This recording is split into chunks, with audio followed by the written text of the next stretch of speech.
Gorda and this honorable court. Please be seated. All right, thank you. And good morning, everybody. Welcome to an oral argument session of the 6th District Court of Appeal. I am Dan Traber. I'll be presiding today. I'm joined on this panel to my right by the Honorable John Starchel, and to my left by the Honorable Patriot Brownlee.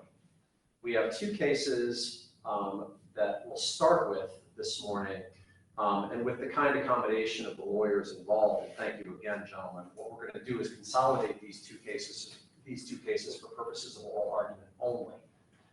They are case number 23-2152, Richard Lee Massey versus the City of Punta Gorda, and case number 23-2165, Andrew Bryant Sheets versus the City of Punta Gorda.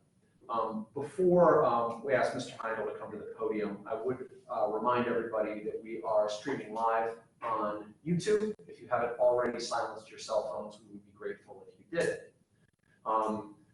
Mr. Heindel, I'm going to move you up to 30 minutes as we discussed. Typically, I would leave 5 minutes for rebuttal. Is that sufficient, or do you want more? I would like 12. 12 sounds good. Whenever you're ready, sir. Thank you. And please support.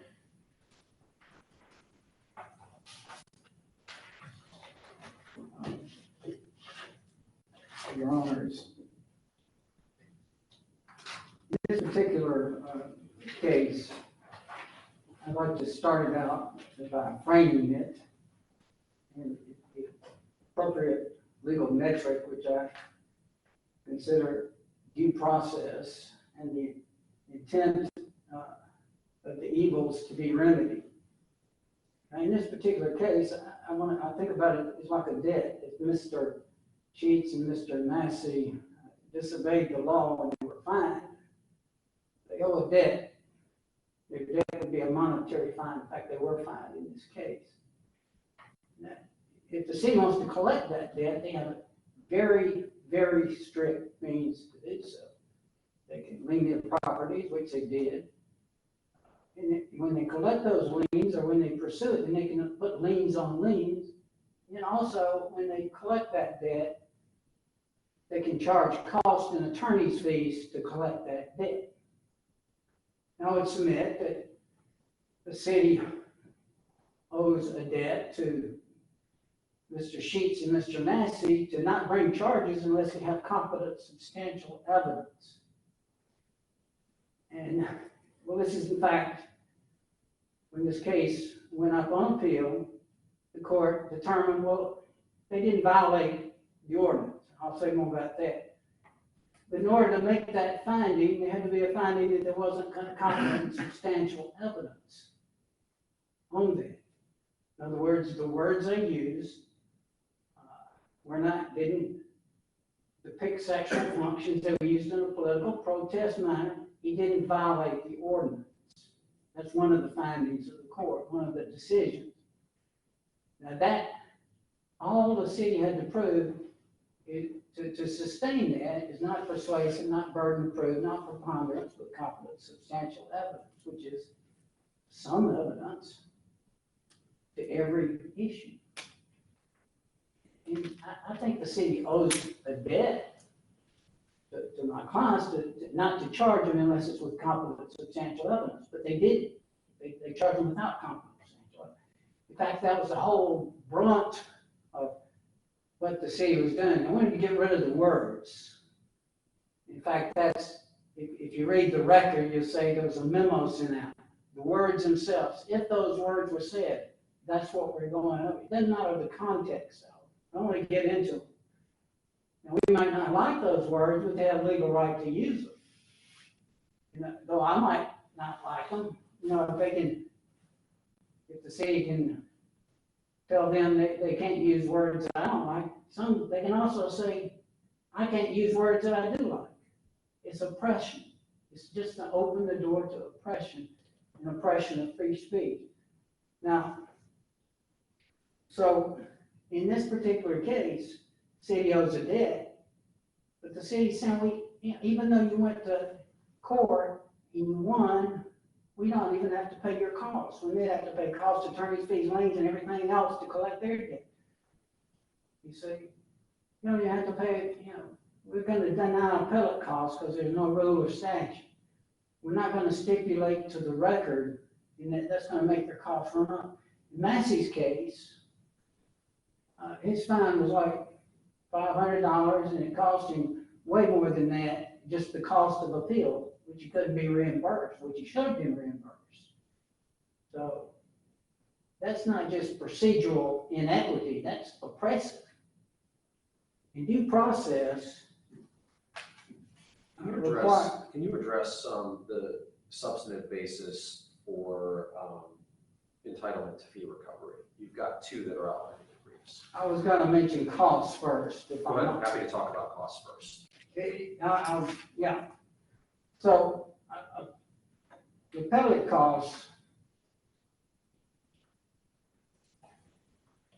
the nature of pursuing an appeal like this is not crystal clear. In fact, I had to go and find this Florida Bar article, volume 82, number 5, May 2008, and it describes how to appeal one like that. But without going on and being cognizant of time, the essence of it is appeal pursuant to the appellate rules, the rules of appellate procedure. We go by those rules. And the city said, well, you got to have a rule or, a statute. The judge didn't go that far. He said there's just no basis to award attorneys. No basis. He didn't exercise discretion. I think we all know that, that the rule says attorney's fees to the prevailing party. In the appellate cases that recently came down in Guardianship versus Bloom, it's 251 Southern 3rd, 1070, 1026. It talks about the court that's sitting in its appellate capacity being the one to exercise discretion. That's right. So if we're, go ahead. Now, my judge, I know it's a little, he's sitting in, he just said, he said, I have no basis. There's no basis whatsoever. He didn't say there's a prevailing party or I don't have discretion. He just, I don't have any, I can't do this because there's no rule, but there is a rule. Was there a question on that?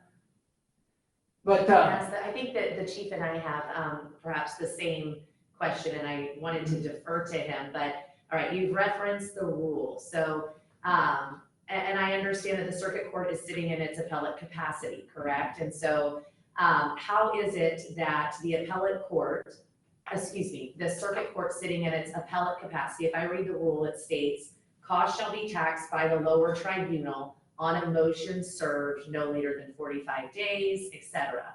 And so I'd like you to address the issue of tax shall be cost by the lower tribunal. So this whole scheme has to be put in the envelope of due process. Anything you interpret on that. In fact, we couldn't have appealed without an appellate case saying you have an appeal right to due process because there's nothing in the 162 that gives you the right to appeal a constitutional issue. So you have to put this in terms of due process. I have to say it's a bit odd. Who is the lower court? The lower court is it's a quasi-judicial function. Well, They can't award. So I think that, Yeah.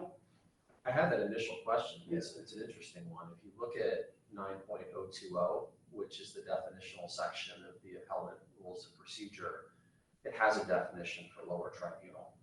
And my reaction was kind of initially the same as yours, which is what is a code enforcement board going to do with a cost motion filed before it? How are they going to know how much an appellate transcript costs or whether it's reasonable or et cetera? But right there, if you look in the definition in 9.020E, it actually defines lower tribunal as to include a board. Well, So my challenge with this particular argument that you're making, and except for the sake of my question, that I agree with you that there didn't have to be an independent basis, that 9.400A is all that matters. 9.400A says that motion needed to be filed with the lower tribunal to include the board. And I'll say you'd have to, that's why the courts say you have to fill in the gaps with due process. To file a motion. But where would you fill in the gaps if the Florida Supreme Court had prescribed an identical rule? Because it seems that your arguments start hitting each other in the head at this point, because if you're gonna say, okay, due process is the Florida Supreme Court saying that the court, in this case, the court sitting in its appellate capacity, will award costs. You don't need any other statute. That's your due process argument there. It starts to run into the other side of the statute of the rule, which says, hey, as a condition preceding to that, you've got to file that request in the lower tribunal first, which doesn't appear to have been done Well, yet. that's not really a lower tribunal, it's a quasi. But I'm telling you that and maybe you want to address this on your rebuttal if you get a chance to look at the rule, but 9.020E specifically defines lower tribunal to include a board. And that's my challenge. I think you'll have to address the core issues in the case. Does that violate, we got to interpret this using due process. A motion to the lower court, to the code board is meaningless. They Let me cannot. phrase it in a different way then, and I'm not being argumentative with you, Mr. Heindel. I'm just saying this is the position that we're in. Are you asking us, and I'll ask an intentionally provocative question, if 9.400A comes from the Florida Supreme Court, which is binding on us, are you asking us to write an opinion that overrules the Florida Supreme Court? No, I'm just asking you to interpret the rule as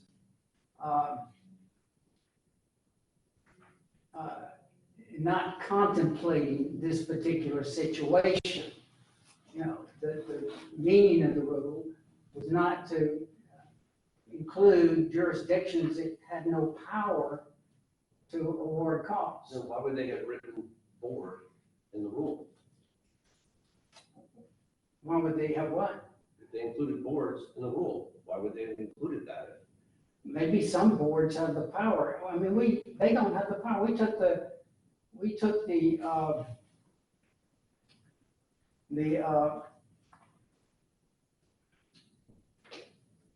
constitutional issue, and tried to present it to the board, and they don't have the power to rule on the constitutional issue. I mean, I grant that they might be confused because it doesn't come up every day, but if they said we're not going to do it, then I think that you would be able to go to the circuit court sitting in its appellate capacity and say, hey, the board here, even though it says board under 9.020E, they're not doing what the Florida Supreme Court directs them to do. Well, I would say, Your Honor, there's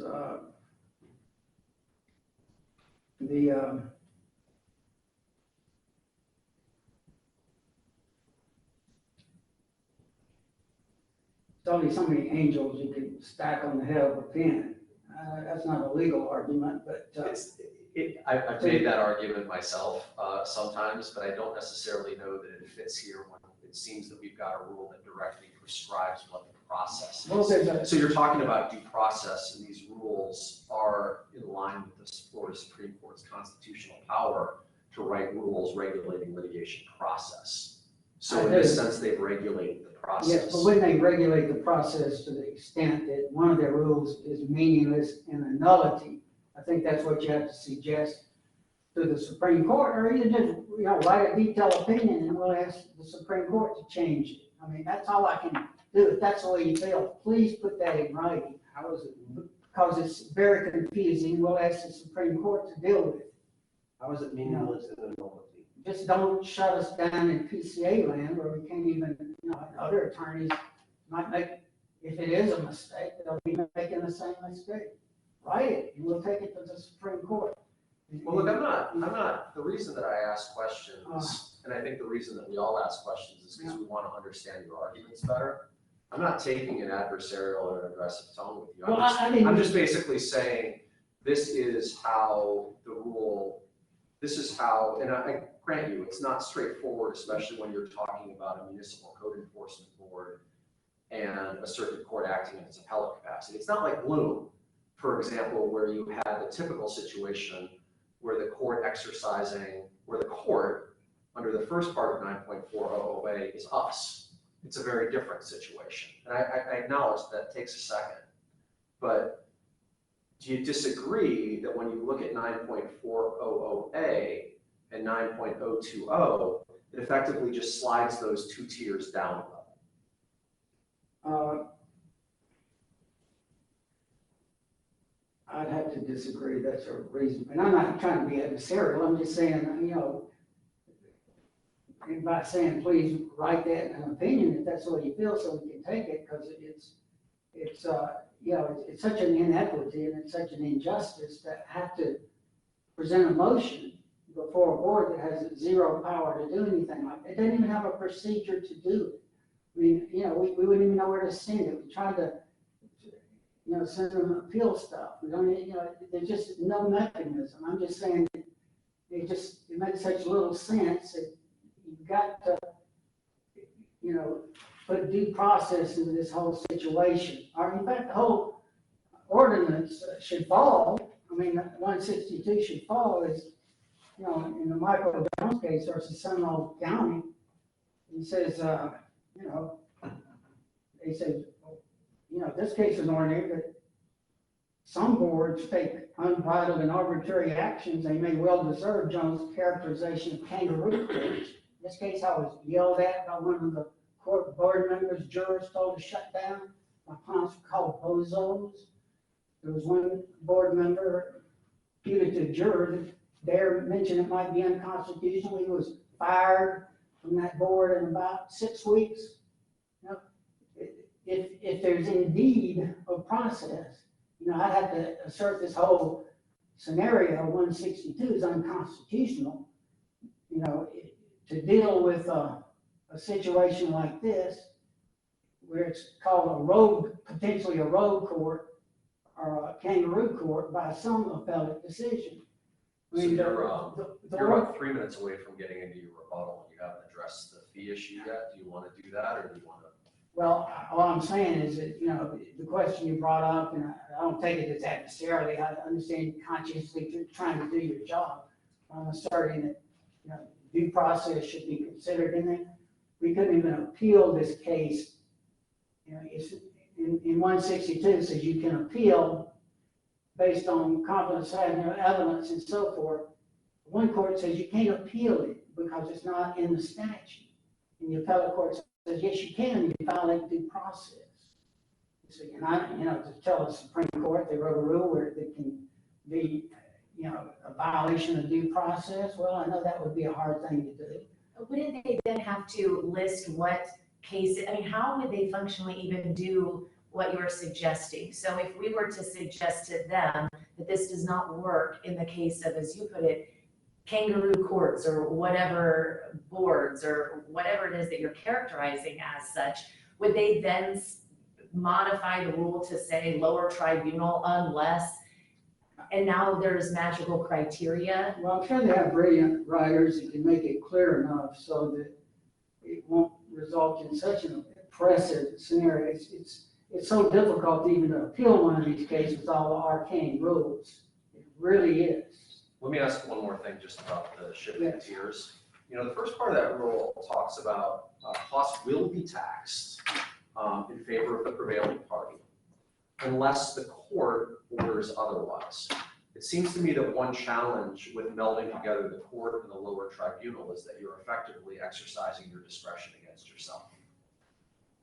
So in other words, if you look at Bloom, which you cited, basically that stands for the proposition that the court, which in that case is the district court like us, in that case the second DCA, I believe, says we're going to exercise our discretion to say no costs in this particular situation. So lower tribunal, even though somebody filed a motion in front of you, you're not allowed to rule on that. Do you see the challenge with merging the two levels together? I almost feel like this is a rules committee discussion as opposed to anything else, because the rules committee would seem to be addressing these situations. Okay, well, that should make this whole 162 kangaroo court go down in flames as unconstitutional. You really should, because think about the scenario I just painted for you. This is horribly oppressive. Take that rule. They try to put it in the land development code. The saying says you shall not wear a sign, you shall not hold a sign. Think about smothering a ordinance against free speech in an open forum in the land development code, and that covering something you could wear on your clothes like a sign in an open forum. and then you put this in a kangaroo court, and you end up with a finding like this case, no competent substantial evidence, there's no way around it, and end up with this kind of scenario.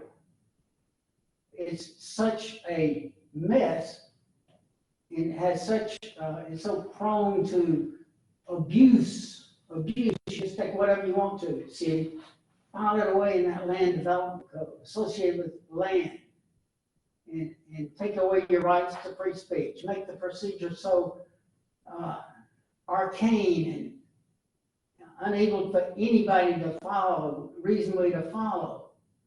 And you just got a clear due process, constitutional deprivation for the whole thing.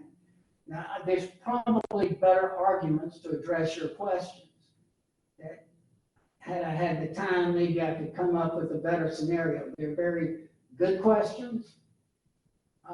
But just to answer Judge Traver, Your Honor, I mean, the court cannot exercise discretion against the prevailing party. I mean, that's what the Bloom case says. I mean, you can, the discretion only goes to, well, do I put off these costs, or did you not really prevail?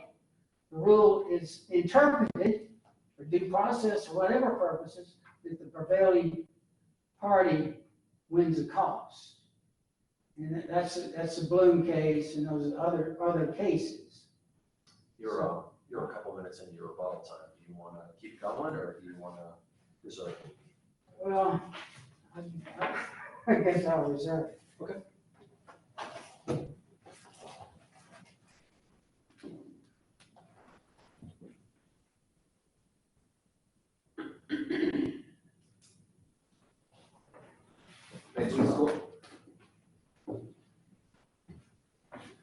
My name is David Levin. I'm the city attorney for the city of Punta Gorda, Florida. I wasn't expecting to be somewhat sympathetic to Mr. Heidel, but I did find myself to be somewhat sympathetic to him dealing with your question until he besmirched the integrity of the Code Enforcement Board. And so if you permit me the opportunity to say, the City of Punta Gorda Code Enforcement Board is not a kangaroo court. It did not deny his client due process, and it did in fact make a determination based on the competent and substantial evidence in the record. And that was that his clients violated the code enforcement, the provision relating to our sign code that's in our land development regulations, regulating all sorts of signs on all sorts of properties within the city as related to indecent speech. The problem that we faced in the appeal to the circuit court was that the circuit court determined that the actual words that were used on the sign and the context of the words that were used did not fit the definition that we had in our ordinance. And so therefore, while the Code Enforcement Board correctly found that those words were used in violation, technically, theoretically in violation of our code, judicial interpretation determined that was not correct. And so the case was the Code Enforcement Board's order was vacated based on the failure to provide evidence of the types of words that were defined in our ordinance, as opposed to the generic classification of the words that in the ordinance. And I also want to point out that we spent a lot of time trying to make our ordinance consistent with the requirements of the U.S. Supreme Court's decision that came down relating to sign codes and the requirement that sign codes be, for the most part, content neutral. And the provisions of the code that addressed the defendant's codes in this case, signs in this case, was a very small portion of the overall sign code that was adopted in order to make our code, which was consistent with many other codes around the country, many other codes around the state of Florida, that discriminated between certain content on signs. You could have you can't have a yard sign, but you can have a garage sale sign. So you can have a for sale sign for a residential property, but you can't have some other type of sign. So our code was totally rewritten in order to address the requirement of the U.S. Supreme Court that be content neutral. And the provision relating to indecent speech came about in our sign code after there was a proliferation of flags being displayed in residential neighborhoods with children that used the F word. And the city council asked, was there a way that we could provide provision in our code to address that, trying to protect the interests of the children from being exposed to such language that their parents probably wouldn't want them to be exposed to. So I spent a considerable amount of time doing legal research on that matter and came up with the FCC versus Pacifica case, which is a case involving George Carlin monologue broadcast on the radio during the daytime that could be listened to by children that used the 6 or 7 deadly words that you should never use. It came out in the 70s, and I'm sure it was the most popular case in law school at the time I was there to read, to see what the Supreme Court was saying, and his monologue was in the appendix to the decision.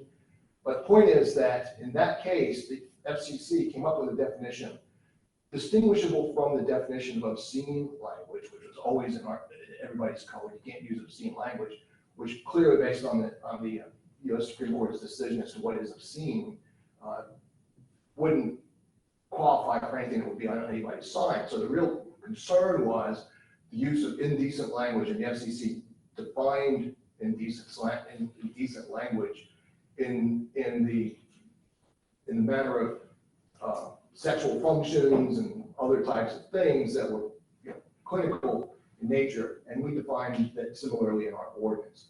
So when his clients were presenting signs in public places during times of day that could be viewed by students, children, our police officers did in fact find them to be in violation of the code as it was written. Unfortunately, our circuit court judge disagreed with us, and we lived by that. So then there was the motion for fees, and in our presentation to the court in that case, there was like, throw the spaghetti against the wall and see what sticks. There are all sorts of different allegations as to where was the statutory basis for getting entitlement to fees and costs, because Florida follows the American rule. Now, the judge in his decision didn't make mention to the American rule, but clearly relied upon it. I cited it in my brief, and essentially the American Is costs always wrapped up in that prevail in the American rule where everybody pays their own fees and costs unless there's some statutory or contractual basis? Yes. You believe that cost is wrapped up in that, and that does not only pertain to fees? Yes, the Israel case that I cited in my brief is specifically related. It specifically mentions costs as well as attorney's fees. So what are we to do? Excuse me for interrupting you. In 9400, what are we to do with that language? Cost shall be taxed in favor of the prevailing party unless the court orders otherwise. Can that be squared with your suggestion that there has to be a contractual or statutory basis? I mean, taking your argument to its logical conclusion, wouldn't the rule necessarily be where there is a statutory or contractual basis for cost, then cost shall be taxed in favor? Are we talking about Rule 9.400? Yes, sir. Okay. Section A. Yeah. So there's case law that would suggest that rule is derivative. In other words, there needs to be a separate statute that would authorize costs and recovery of costs and or attorney's fees in order to apply that rule. And so that is consistent with. But again, if we go back to the idea that we can't overrule the Florida Supreme Court, and that rule 9400A says you do it. You're citing back a 1985 case from the Second District Court of Appeals, which isn't binding on us. So if the question is, do we follow the Florida Supreme Court's directive that says you got to do it, versus a second DCA case that says that there's got to be a statute from 39 years ago, I guess I'm a little bit skeptical about that argument. Well, yeah. Well, the Florida Supreme Court has clearly recognized the American rule, and so As it relates to fees. and costs. No. I mean, otherwise the rule wouldn't say what it says. Do you have something from the Florida Supreme Court, for example, that says, and I'm not saying anything other than a sister court's decision isn't binding on us. But do you have anything from the Florida Supreme Court that says when we say shall, we mean shall plus an underlying statute? You've got Israel, right?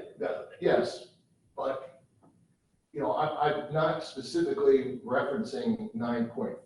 That's my dilemma. So I think that the deal is that, you know, you have to read that in context of what the recognized law is as it relates to fees and costs. But if we do that, and before you pivot, I just want to interrupt you again on it. So if you look at, there is a distinction, and I would think meaningful, and then it goes to this exact argument between 9400A addressing costs and then 9400B addressing fees. And unlike the language that I read to you regarding costs, the attorney's fees subpart states, with the exception of motions filed pursuant to 94, we'll just skip it, a motion for fees shall state the grounds on which recovery is sought, right? I mean, presumably that's the substantive basis, and shall be served no later than. So they have to state the grounds upon which the recovery is sought, unlike costs, which shall be taxed in favor of the prevailing party.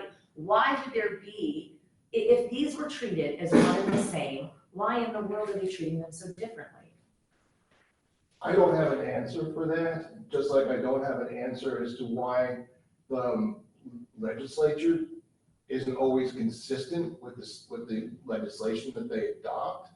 And I think particularly with respect to code enforcement, which is a totally different animal and is totally statutorily created. There's, you know, to kind of answer the question that you posed earlier to opposing counsel, code enforcement boards are creatures of statute, and they only have powers and authority provided for by the legislature. And the legislature, in creating Chapter 162, didn't do an awfully good job of addressing all of the contingencies that might be needed to be addressed by a code enforcement board.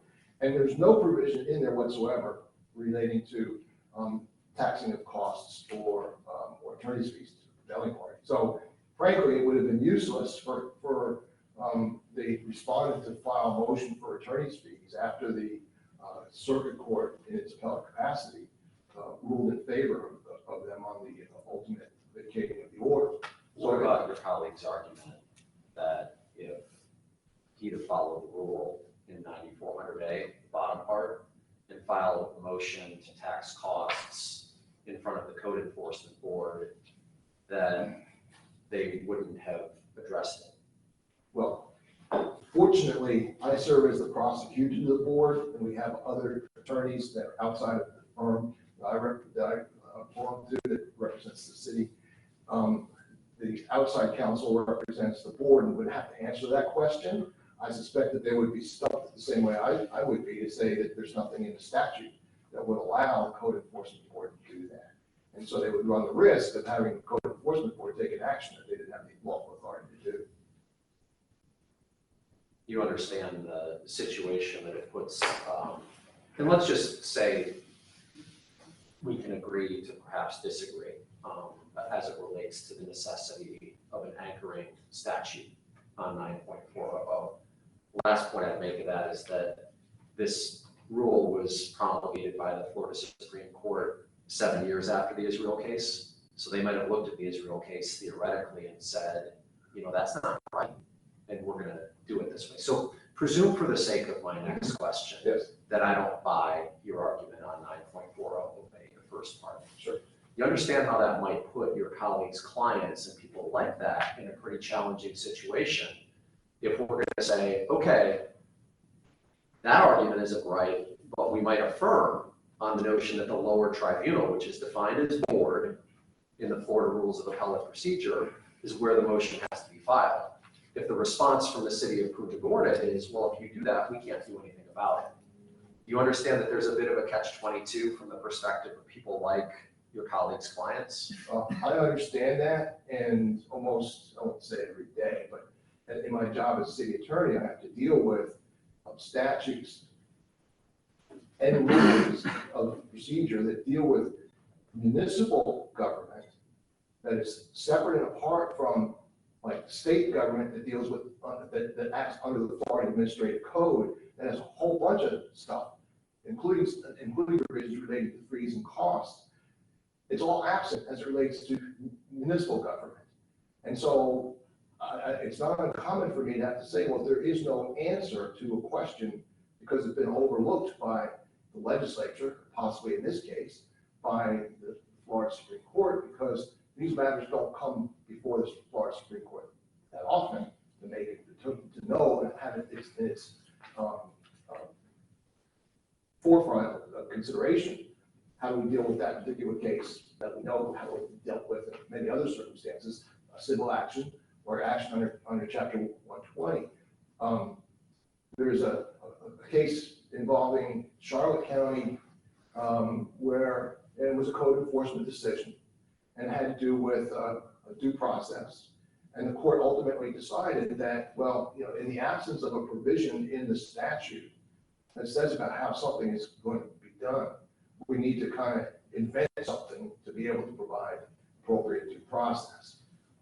I don't know if that's the answer to the question, but it also points out the fact that it's not uncommon for Florida rules and Florida statutes to don't have an answer as it relates to code enforcement or municipal government. I just had recently a situation, forgive me for saying a war story, but you know, to take an appeal of a quasi-judicial decision, which is what most of our decisions are that don't involve creation of an ordinance, so rezonings, for example. The word appeal is used, and there's a process under the rules of appellate procedure where you can go and do a direct appeal under 190 or something like that. And if you don't do it that way, you have to do a petition for res certiorari. So it's one or the other. The courts have said that a quasi-judicial hearing of the decision involves the requirement for a public hearing. That's not really entirely accurate when you look at what the definition of what a quasi-judicial hearing requires in terms of the criteria leading up to the decision. And so because there's a great deal of uncertainty as it relates to how the municipalities make decisions, the counties make decisions, in contrast to the way the state law makes decisions, state administrative agencies make the decision, there's gaps. And unfortunately, you know, I don't have an answer for you other than the fact that it still seems to be inconsistent with the American rule that requires litigants of both sides to be responsible for their own fees and costs. Could, I keep doing that to you today. No, Could they have lawfully obtained a cost judgment against the city? I wouldn't know the procedure for accomplishing that, no. I guess I understand what you're saying, which is that if the Florida Supreme Court in its rulemaking capacity hasn't promulgated an applicable rule, that clients like yours might have questions as to how they need to proceed as matters of procedure. But it appears in the context at least of 9.400A and 9.020E that they have promulgated a rule. Otherwise, what does board mean in 9.020E? And if I look at it, it's a list of bodies. And what it says is the court, agency, officer, board, commission, judge of compensation claims, or body whose order is to be reviewed. So in that particular context, I accept what you're saying is that the rules of appellate procedure are not primarily directed towards municipal code enforcement boards. We can agree on that. But what about a situation where it appears to be? So, so the dilemma I have, and I don't mean to repeat myself, is that the legislature hasn't given our code enforcement board the authority to deal with fees and or costs. And I would hope, just as the legislature is presumed to know the law that they have to deal with, when the Florida Supreme Court makes rules of procedure that are applicable to administrative bodies or municipal bodies, that they're also familiar, it's a fiction, but they're also familiar with the limitations of the boards and authorities that they may be putting under the framework of a rule that can't be accomplished because the legislature hasn't given them the tools to do so. So you agree with your colleague then, is that correct? That there is no way for them to have filed a motion for costs at a minimum in front of that board?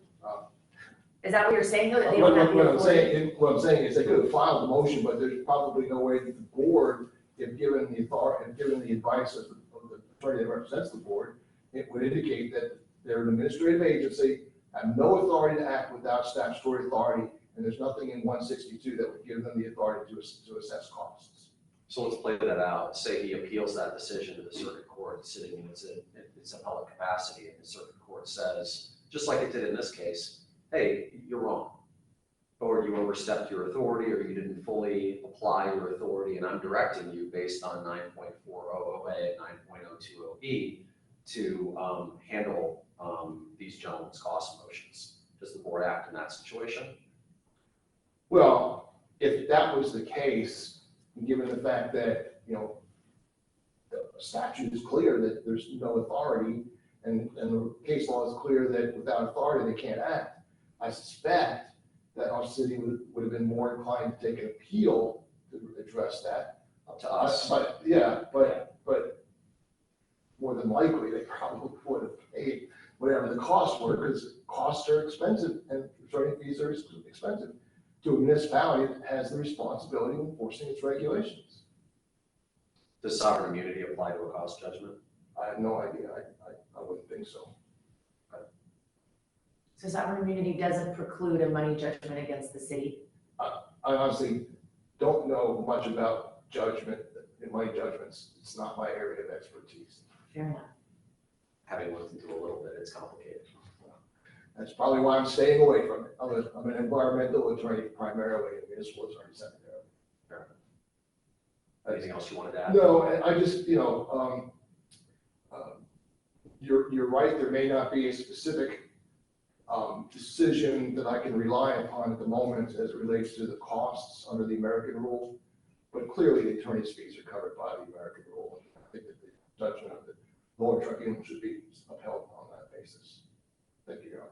Thank you.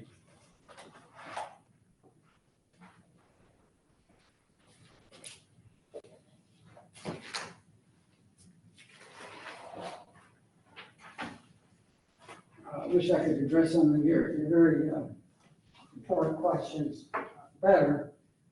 But one reason why it's difficult, because the order of the court didn't rely on anything, didn't even mention not filing. He just said, we can't do it. There's no basis. Didn't mention you need to file anywhere. Opposing counsel never brought that up. So I really don't think it's a role of the court to bring up arguments that weren't brought up, not only on the order, opposing counsel, but also on the order of appeal. It's not in there. There's a doctrine that's blessed by the Florida Supreme Court that says that the trial court is right, but for the wrong reason, you can still affirm. And that might be why you referred to it as PCA land. Why there are situations where that happens. But let's say for the sake of my question, that I agree with you, that the trial court's wrong about that. But ultimately, if it's right, that it could give you costs for another reason, the one that we've been talking about this morning. Mm-hmm. Cannot that be under the tipsy coachman doctrine a basis for affirmance? I don't think a judge sitting in his appellate capacity has ever been tipsy. It's the trial judges that get tipsy. They have to make the quick rulings. I think that's what the rule refers to.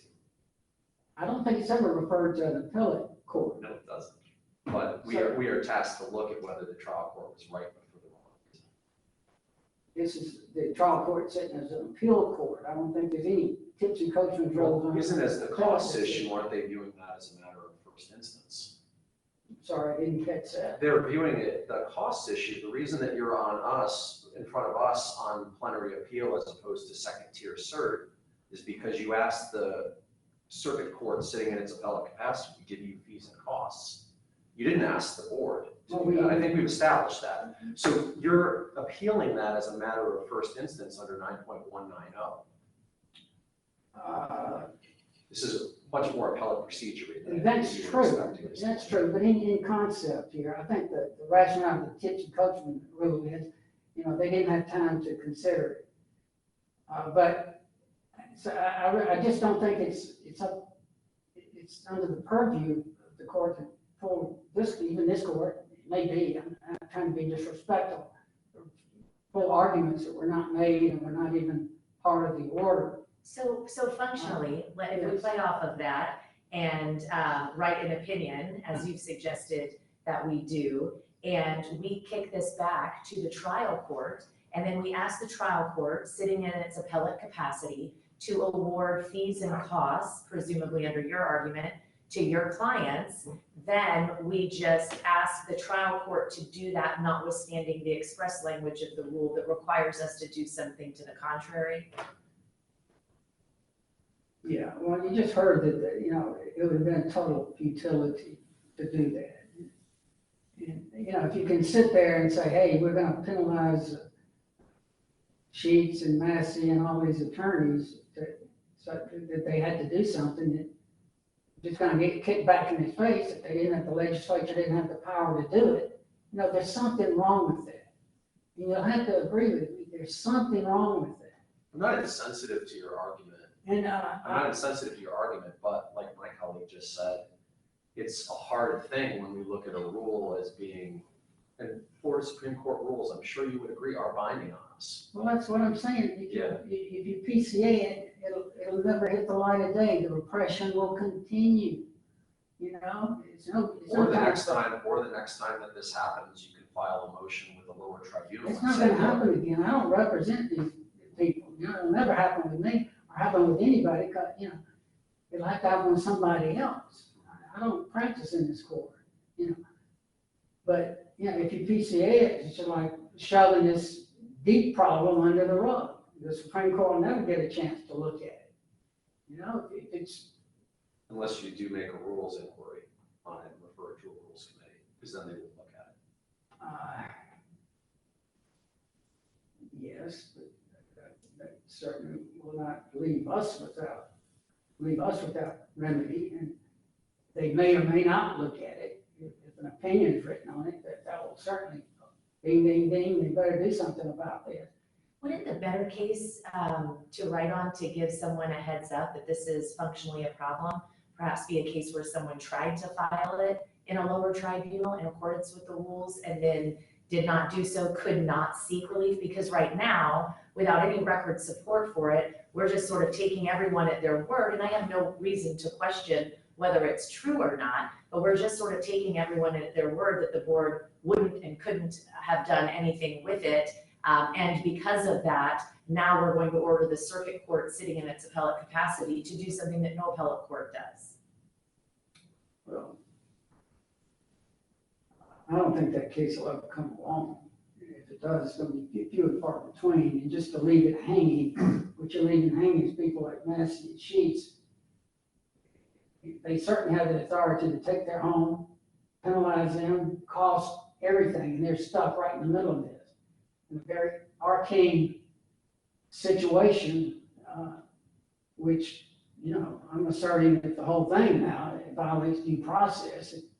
If I have to follow a rule, it's meaningless and I can't even follow because I've got to follow without authority. That makes it unconstitutional. The rule, can the Supreme Court rule be unconstitutional? Maybe so. Let's try it and see.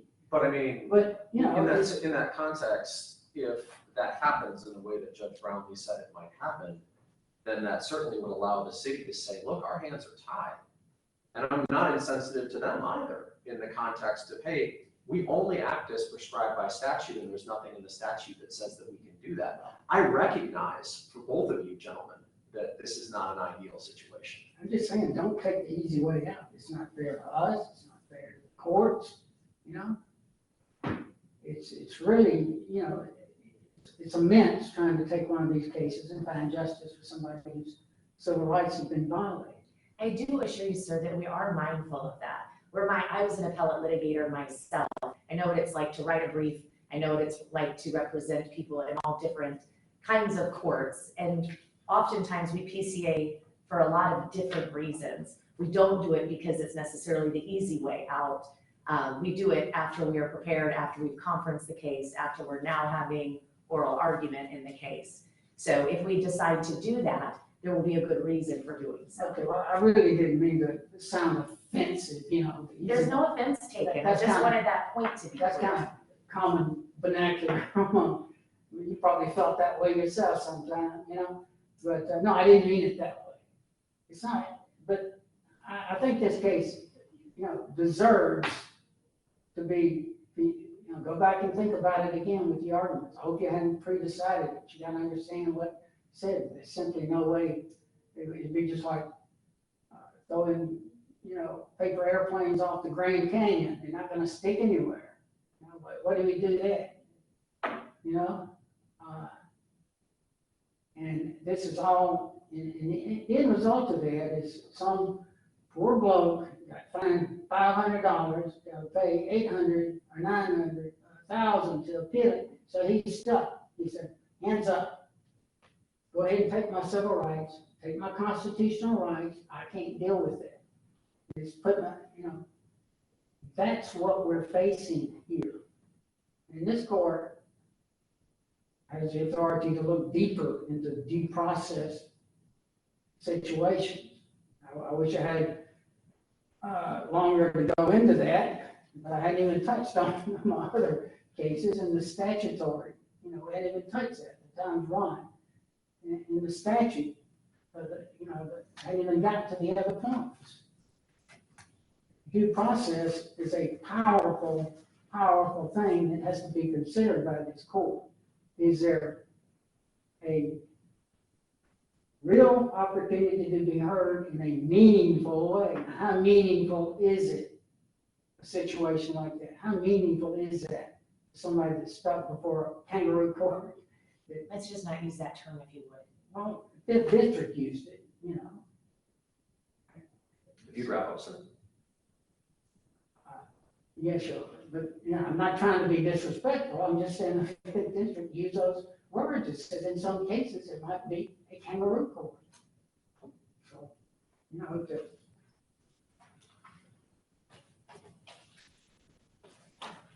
I think, you know, I not only was arguments made about children, in the briefs, Mr. Levin cited the Sedition Acts. He said, well, look, these Sedition Acts. So you're over your time. If you would just conclude, sir. Is there any last thought? Yeah, please just do what's right in this case and let's hear something from this court that can, you know, thank you. All right. Appreciate Thank you Thank for you your for your time. arguments. All right, you're being recessed. Thank you.